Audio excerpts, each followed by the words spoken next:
Alors aujourd'hui, je vais parler avec vous d'un pilier fondamental de la santé que voilà, on n'aborde pas forcément assez sur cette chaîne. Et vous allez me dire dans les commentaires si ça vous intéresserait qu'on en parle plus souvent. Je parle beaucoup d'alimentation sur cette chaîne, je parle aussi un petit peu de sport. Et comme on dit souvent, voilà, la santé, c'est 4 piliers. C'est l'alimentation, c'est l'activité physique, le sommeil et le mental. Et c'est vrai que le mental, on n'en parle pas forcément beaucoup. Et c'est pourtant un point fondamental que je voudrais aborder avec vous aujourd'hui. Euh, Vous le savez, en fait, si jamais votre mental ne suit pas, si jamais vous avez le moral dans les chaussettes, ben là, ok, vous pouvez en fait déclencher des maladies. Vous pouvez en fait avoir des maladies qui sont déclenchées par un mental qui n'est pas voilà au top, parce que vous êtes déprimé, parce que vous avez des soucis personnels, professionnels, familiaux, etc. Euh, on connaît bien le problème des maladies psychosomatiques. La psychologie en fait déclenche des maladies au niveau du corps, donc ça c'est très très connu.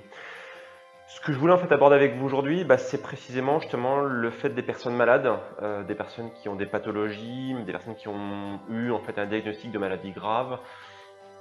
Parce que voilà, j'en ai beaucoup, hein, des gens qui viennent voilà, par email ou par MP, qui me disent, bah voilà, en fait, Wilfried, j'ai découvert Bimouf parce que j'avais une sclérose en plaques, parce que j'avais un cancer, parce que j'avais une maladie auto-immune, parce que j'avais, voilà, je reçois régulièrement des messages comme ça en fait. Donc c'est vrai que les gens viennent me voir en fait en général parce que ils ont eu une maladie. C'est vrai que je préférais qu'ils viennent me voir parce que en fait ils voudraient prévenir leur santé, ils voudraient en fait avoir une santé meilleure dans l'avenir. Mais bon voilà, c'est comme ça. Il y a beaucoup de gens qui viennent en fait parce que on leur a diagnostiqué une maladie. Donc c'est ok là-dessus, il n'y a aucun souci. Et ce que je voudrais en fait leur dire à ces gens-là justement qui ont eu en fait un diagnostic de maladie qui voilà bouleversé leur vie, qui a eu un impact considérable, c'est justement de mettre en œuvre le pilier mental. C'est pas forcément facile au début, c'est même très souvent compliqué parce que quand on apprend en fait un diagnostic un peu méchant, en général, on a le moral dans les chaussettes. On est en général voilà complètement cassé par ce genre de nouvelles. Mais ce que je voudrais en fait leur dire aujourd'hui, c'est essayer en fait, et voire même au-delà d'essayer, dites-vous que si votre mental est là, si votre mental est présent, eh bien vous allez pouvoir mettre toutes les chances de votre côté pour avoir une guérison plus facile ou plus rapide. C'est fondamental. Si jamais vous n'avez pas la volonté farouche de guérir, si jamais vous n'avez pas la niaque, si jamais vous n'avez pas vraiment une vraie envie de guérir, eh bien ça ne marchera pas. Vous aurez beau prendre des médicaments, travailler avec la médecine allopathique ou la médecine traditionnelle, on va dire, ou médecine plutôt naturelle, dans tous les cas ça ne marchera pas. Si votre corps et votre tête, ou votre tête et votre corps ne sont pas alignés, ça ne marchera pas. Et quand je dis volonté farouche, c'est vraiment une volonté farouche. C'est pas juste ah oui, j'ai envie d'aller mieux, j'ai envie de me soigner. Ce serait bien si jamais je pouvais mettre au silence ma maladie. Non, il faut vraiment en fait se dire je vais guérir. C'est même pas négociable, c'est pas voilà, peut-être que je vais aller mieux, c'est je vais aller mieux. Et je vais mettre vraiment toute mon énergie, toutes mes connaissances, toute ma foi sur le fait d'aller mieux et c'est juste pas négociable. Il n'y a pas de plan B. Souvent d'ailleurs, mes amis rigolent de ça quand je leur parle d'une philosophie que j'ai, c'est que moi j'aime pas avoir de plan B. Parce que quand on a un plan B, ça sous-entend que le plan A en fait il peut échouer. Et moi en fait j'aime pas ça. Quand j'ai une idée derrière la tête, quelle qu'elle soit, hein, personnelle, professionnelle, à tous les niveaux, j'ai toujours qu'un plan A. Le plan B pour moi il n'existe pas. Je ne m'autorise pas en fait à avoir un plan B. Parce que voilà, si j'ai un plan B, ça veut dire que peut-être que le plan A va échouer. Et en fait, non. Pour moi, avoir un plan A qui n'est pas négociable, ça veut dire que je vais mettre tout ce qu'il faut, je vais avoir une volonté farouche de réussir, et par la porte ou par la fenêtre, ça marchera. Il y a une anecdote célèbre là-dessus, alors je ne me souviens plus les détails, qui est le fait de brûler ses bateaux. C'était, je crois, un général ou un capitaine de navire qui donc partait en guerre et il devait conquérir une ville. Et pour motiver ses soldats en fait à gagner absolument, et bien en fait lorsqu'ils sont arrivés dans la ville, donc ils sont arrivés avec des bateaux en fait, plusieurs navires, et bien le capitaine en fait a donné l'ordre de brûler les bateaux pour pouvoir justement éviter la retraite, pour pouvoir éviter de revenir en arrière et de fuir. En brûlant ces bateaux, en fait, il n'y a pas d'autre choix que de gagner, c'est mourir ou périr en fait. Enfin, réussir ou périr, pardon. Donc ça, c'est vraiment un point fondamental et qu'on peut appliquer aussi à tous les niveaux de sa vie. Je vous demande pas forcément de brûler vos bateaux, voilà, de vous mettre dans la merde absolue, mais toujours se dire, voilà, moi, je vais réussir, j'ai pas de plan B, le plan A va marcher. Et quand on a justement une pathologie, quand on a un diagnostic sévère, le fait de se dire, j'ai une volonté farouche, mais vraiment farouche, hein, c'est pas juste vouloir, c'est une volonté farouche de guérir, eh bien ça va tout changer, ça va vous mettre dans un mindset complètement positif, vous allez voilà, avoir la rage, vous allez mettre énormément d'énergie pour vous soigner et derrière ça va avoir des effets, clairement ça va avoir des effets. On sous-estime très souvent en fait la force du mental dans la guérison, mais je pense que voilà, vous connaissez tous des histoires en fait de personnes qui ont eu des guérisons miraculeuses, etc. Bon, je rentre pas dans le côté ésotérique, mais clairement en fait une personne qui a une guérison souvent miraculeuse, c'est parce qu'il a une farouche envie de guérir. C'est pas quelqu'un qui est déprimé, qui n'attend qu'une seule chose, c'est mourir en fait. Ça n'existe pas.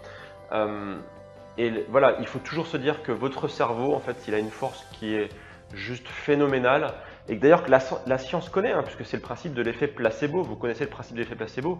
C'est je te donne un médicament en fait, et tu vas guérir. Sauf que parfois le médicament n'est pas un médicament, c'est juste en fait une pastille de sucre qui fait que le fait de croire que vous avez un traitement qui en plus va marcher, voilà, parce que c'est un médecin qui vous le donne avec un protocole, eh bien ça peut vous faire guérir. Il y a des effets très connus là-dessus et voilà, c'est un point fondamental de toutes les études scientifiques autour des médicaments, c'est que le médicament, en fait, il est souvent comparé avec un placebo pour justement voir si, d'un point de vue chimique, etc., il y a des effets. L'effet placebo, il est extrêmement puissant en fait, et aujourd'hui, notamment, c'est un pilier en fait essentiel de beaucoup de médecines. Alors pareil, on va pas faire un débat sur l'homéopathie, mais l'homéopathie en fait, voilà, en grande partie en fait est liée en fait à l'effet placebo, hein, puisque voilà, sur les petites pilules qu'on prend en homéopathie, il y a une densité d'éléments actifs qui est quasiment nulle. Et en plus, en fait, voilà, c'est l'élément actif est censé être dans une solution qui est mise sur un morceau de sucre. Et le morceau de sucre, en fait, est séché ensuite dans un four. Donc, c'est-à-dire qu'en fait, le peu de substance liquide qu'il y avait qui contient une substance active, du coup, disparaît par séchage. Donc voilà, je ne veux pas faire un débat sur l'homéopathie, pour ou contre, peu importe, mais en tout cas, il est clair que dans le processus homéopathique, le fait d'avoir, eh bien justement voilà, le fait de prendre quelque chose, d'avoir quelqu'un qui s'est occupé de quelqu'un, enfin de quelqu'un qui s'est occupé de soi, d'avoir été attentionné, d'avoir donné de l'intérêt, voilà, ça marche d'ailleurs aussi pour les animaux. On montre que l'homéopathie, ça marche pour les animaux, pour les bébés. Parce que justement, voilà, il y a tout un soin, il y a tout un protocole autour. Et donc, le côté psychologique, le côté voilà, prise en charge, il est extrêmement important d'un point de vue du protocole, en fait, quoi.